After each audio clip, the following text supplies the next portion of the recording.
नमस्कार दोस्तों, आप सभी को ड्रॉप एडुकेशन चैनल में स्वागत है। आज आप लोग के सामने एक नया वीडियो लेकर आया हूँ। 10वीं के बाद क्या करें। बहुत सारे ऐसे बच्चों के मन में सवाल आ रहे होंगे कि मुझे 10वीं के बाद क्या करना है, किन सब्जेक्ट को लेना है, किस करियर में जाना है। इन सारे सवालों का जवाब आज मैं इस वीडियो के माध्यम से दूंगा। तो 10वीं के बाद आपके करियर के लिए बहुत सारे ऐसी डिग्रियां हैं जो आप अपनी पढ़ाई को ले सकते हैं और आगे की पढ़ाई जारी कर सकते हैं, जैसे कि ITI, पॉलिटेक्निक, या फिर 12th में हो गए आपके साइंस, आर्ट्स, कॉमर्स। अगर आप 12th करते हैं तो 12th में आपको किन्हीं 3 डिग्रियां में से एक आपको सिलेक्ट करना होता है, साइंस, कॉमर्स या आर्ट्स। अगर आप साइंस लेते हैं तो साइंस में आपको 5 मुख्य सब्जेक्ट लेना पड़ता है, लेकिन 4 आपको पूर्ण रूप से ज़रूरी होता है, फिजिक्स, मैथ, केमिस्ट्री, बायो। और एक एडिशनल आप एक एक्स्ट्रा सब्जेक्ट आप जो 5 जो होने के लिए इंग्लिश, कंप्यूटर या एडिशनल कोई भी सब्जेक्ट आप ले सकते हैं। दूसरा है कॉमर्स। अगर आप 12th कॉमर्स से करना चाहते हैं तो आपको accountancy, economics, English, business study और मैथमेटिक्स। अगर आप 12th से आप कॉमर्स करना चाहते हैं तो आप accountancy, English, economics, business study, mathematics, इन पांचों सब्जेक्ट आपको लेना अनिवार्य होता है।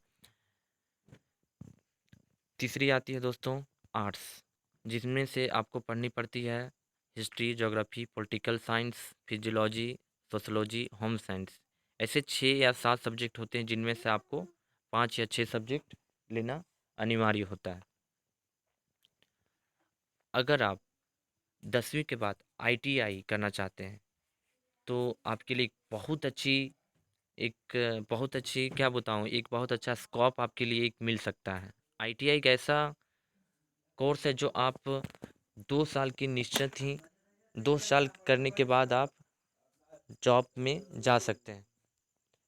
ITI इंडस्ट्रियल ट्रेनिंग इंस्टीट्यूट, यानी कि ये इसको 2 प्रकार से चलाया जाता है। एक सेंट्रल गवर्नमेंट द्वारा चलाई जाती है और एक स्टेट गवर्नमेंट द्वारा दोस्तों चलाई जाती है।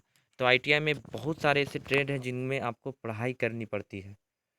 कई ऐसे ट्रेड हैं जिनमें 1 साल का पढ़ाई ये पाठ्यक्रम है, और कई ऐसे पढ़ाई है जो 2 साल का पढ़ाई की जाती है। ITI में 2 साल में पढ़ाई करने वालों की सब ट्रेड है इलेक्ट्रीशियन, मैकेनिकल इलेक्ट्रीशियन, वायरमैन, और डीजल मैकेनिक, फिटर, और मैकेनिकल और मोल्डर। ये सारे जितने भी ट्रेड हैं जिनमें नाम बताया वो 2 साल के कोर्स हैं। और बहुत सारे ऐसे कोर्स हैं जिनमें से आपको बता दूं मैं, welder, turner, hair and skin, painter, painter में पैटर्न मेकर, ये सब 1 साल की कोर्स है। 2 साल कोर्स करने के लिए आपको इनमें से कुछ कुछ ट्रेड ऐसे अच्छे हैं कि ताकि आप जल्दी ये कोर्स 2 साल करने के बाद आप नौकरी प्राप्त कर सकते हैं। Electrician, fitter, mechanical, diesel, civil, ये सब ITI के लिए एक बेहतरीन कोर्स माना जाता है, और इसमें काफ़ी अच्छा वैकेंसी भी होती है दोस्तों। ITI करने के बाद आप बहुत सारे ऐसे चीज़ हैं कि आप अपने जीवन के लिए महत्वपूर्ण कर सकते हैं, जैसे कि ITI अगर आप कर लिए हैं तो आपके लिए बहुत सारे ऐसे टेक्निकल जॉब आते हैं। टेक्नीशियन की भर्ती के लिए तो आप गवर्नमेंट में जा सकते हैं, खुद का बिजनेस कर सकते हैं। अगर आपके हाथ में हुनर हो गया तो आप कहीं दुकान में भी खोल सकते हैं, या फिर ITI के आगे आप पढ़ाई जारी रखने के लिए करना चाहते हैं, या फिर मैं ITI के बाद और आगे पाठ्यक्रम हायर एजुकेशन के लिए पढ़ना चाहता हूँ तो ITI to diploma lateral entry 2 साल का आप कर सकते हैं। और फिर हो गया कि आप CTI कर सकते हैं, जो कि टीचर, जो टेक्निकल पढ़ाई के लिए टीचर बनाई जाती है, वो ITI करने के बाद आप CTI 2 साल का पढ़ाई करवाई जाती है, उसमें भी जा सकते हैं, या डिप्लोमा कर सकते हैं या फिर जॉब कर सकते हैं। तो दोस्तों ये जानकारी ITI की होगी। आगे आते हैं करियर ऑप्शन आफ्टर 10th, यानी कि पॉलिटेक्निक।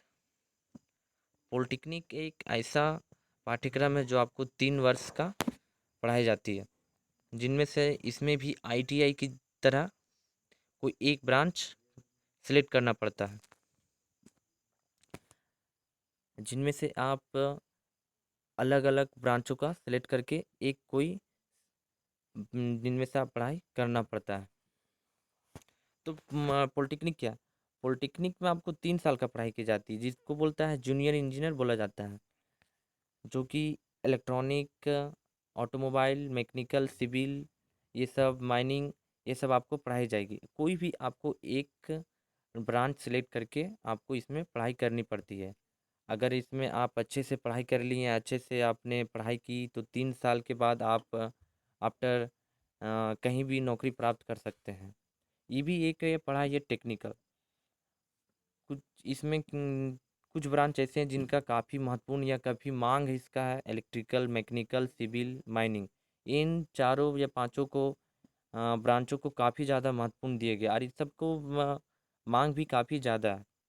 इसलिए इन चारों ब्रांच, पांचों ब्रांच का काफ़ी महत्वपूर्ण माने जाते हैं। अगर आप पॉलिटेक्निक के बाद भी आगे हायर एजुकेशन करना चाहते हैं, तो आप पॉलिटेक्निक के बाद आप बीटेक कर सकते हैं। बीटेक का आपको 4 इयर्स का होता है आगे की हायर एजुकेशन के लिए। या फिर उसके बाद पॉलिटेक्निक करने के बाद आप बहुत सारी सी वैकेंसियाँ गवर्नमेंट की निकलती है, सेंट्रल गवर्नमेंट, स्टेट गवर्नमेंट का आप डाल सकते हैं और नौकरी प्राप्त कर सकते हैं। तो दोस्तों, आप सभी को जानकारी मिल गई होगी 10th के बाद क्या करना है। अगर किसी तरह का कोई बात या नहीं समझ आ रही होगी, या कहीं पे कोई दिक्कत है, तो आप कमेंट बॉक्स में ज़रूर कमेंट करें, ताकि आपको एक अच्छी से अच्छी जानकारी दे सकूं, ताकि मैं आपको बता सकूं। अगर आप चैनल में नए हैं ओ तो सब्सक्राइब कर दें। थैंक यू दोस्तों, जय हिंद।